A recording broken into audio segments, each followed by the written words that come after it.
गुरु रूपी साध संगत के चरणों में प्रणाम। सबसे उत्तम हर की सेवा। संसार में सब सेवाओं से उत्तम सेवा जो है वो परमात्मा की सेवा है। और परमात्मा की सेवा में क्या आता है? परमात्मा की सेवा में आता है कि परमात्मा का नाम लेना,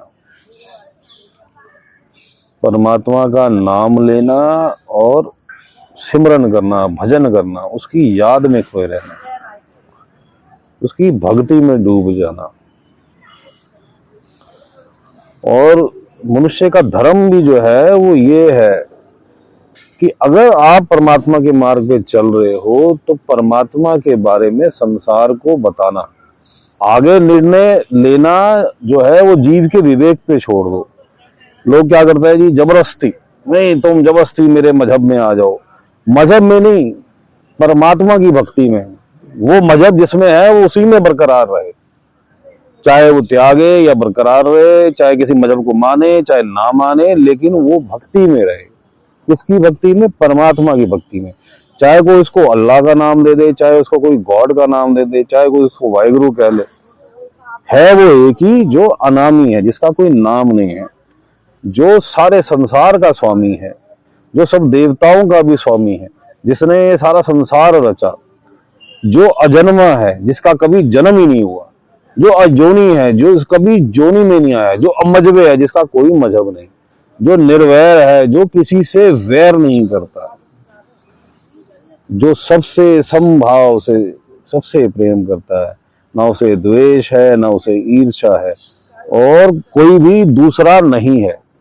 परमात्मा एक ही है, वो अल्लाह एक ही है। उसको नाम अलग देने से, आपस में झगड़े करने से कुछ नहीं रखा। उसके प्रेम में डूबो, उसकी सेवा में लगो, और वो सेवा जो है वो निस्वार्थ भाव से। वहां आपके चार्जेस नहीं शुरू हो जाए जी कि मेरे ये चार्जेस है जी, फिर वो सेवा नहीं कहलाएगी। परमात्मा की सेवा निस्वार्थ भाव से, ना ये भाव कि मेरा मान हो, सम्मान हो, मेरा नाम हो, ये भी जो है, अगर ये भाव भी आ गया तो निस्वार्थ भाव हट गया।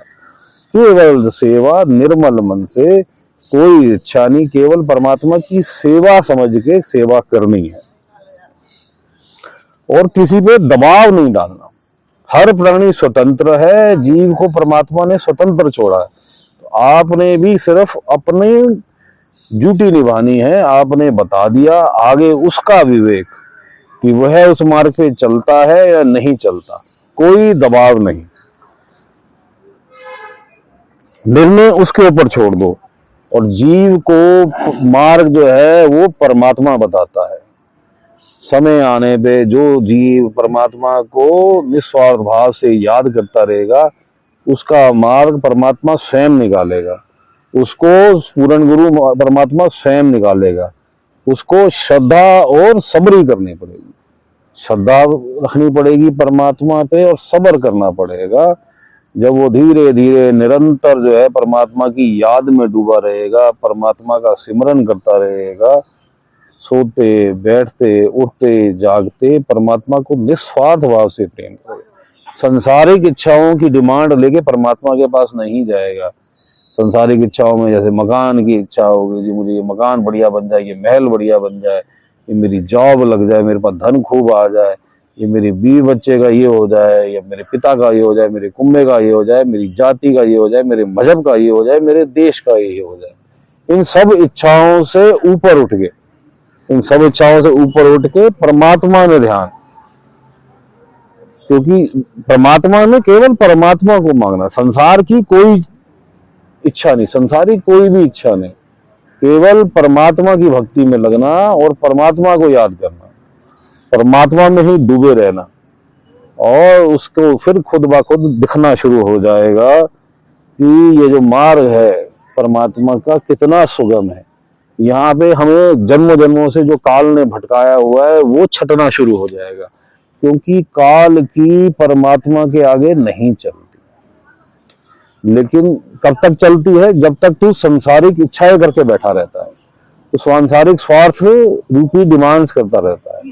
जैसे ही तू संसारिक इच्छाएं, संसारिक स्वार्थों से परे हटेगा, तो तेरा ध्यान जो है वो परमात्मा में लग जाएगा और तेरे मार्ग सुगम हो जाएंगे।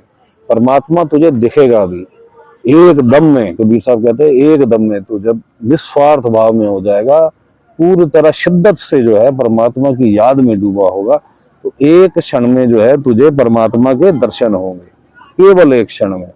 जैसे तूने एक दम लिया, उसी एक दम में तुझे परमात्मा सामने दिखेगा। हाजिर हजूर खुदा एकदम तुकदम, जो है एक दम के अंदर परमात्मा के जो है तुझे दर्शन होंगे। लेकिन उस घड़ी को, उस स्थिति को के लिए पहुंचने के लिए तेरे को परमात्मा की सेवा में निस्वार्थ भाव से लगना पड़ेगा। अपनी सारी सांसारिक इच्छाओं को त्याग के जो है परमात्मा की सेवा में लगना पड़ेगा। परमात्मा को याद करना पड़ेगा, परमात्मा का भजन करना पड़ेगा, परमात्मा का सिमरन करना पड़ेगा, और ये कार्य तुझे निरंतर करना पड़ेगा। और ऐसा भी नहीं कि जी एक दिन तो मैंने 10 घंटे कर लिए तो अगले दिन तो 2 मिनट भी नहीं बैठे, इस तरह नहीं होता। एकदम एक लंबा समय नहीं, धीरे धीरे धीरे धीरे धीरे धीरे धीरे धीरे तू अपना समय बढ़ा, और धीरे धीरे फिर पूरी तरह ही जो है 8 पहर तोहे आराधू, फिर वो 8 पहर की स्थिति में आ जाए कि तेरा ध्यान हर वक्त उसी में डूबा रहे, तुझे उसके अलावा कुछ सुध बुध ना रहे।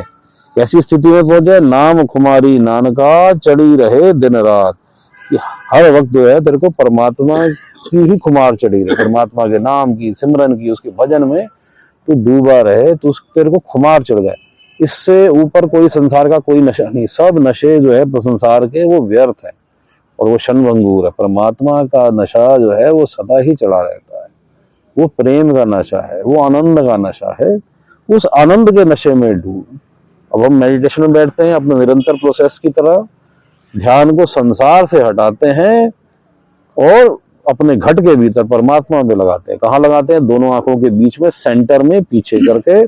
तीसरा तिल जिसे कहते हैं, थर्ड आई सेंटर जिसे कहते हैं, जो हमारा छठा चक्र रूपी स्थान है, जहाँ पे औरतें बिंदी लगाती हैं, उस स्थान पे ध्यान परमात्मा में लगाते हैं। अगर हमें पूर्ण गुरु प्राप्त है तो पूर्ण गुरु में ध्यान लगाते हैं, और पूर्ण गुरु द्वारा अगर हमें पंचनाम, सतनाम, विदेही नाम, जो ये हिंट है परमात्मा के, उस नाम के 5 नाम, 5 अक्षर के नाम के, उसका सिमरन करते हैं ध्यान करते हुए। मालिक सबका भला करे, मालिक सबका भला करे।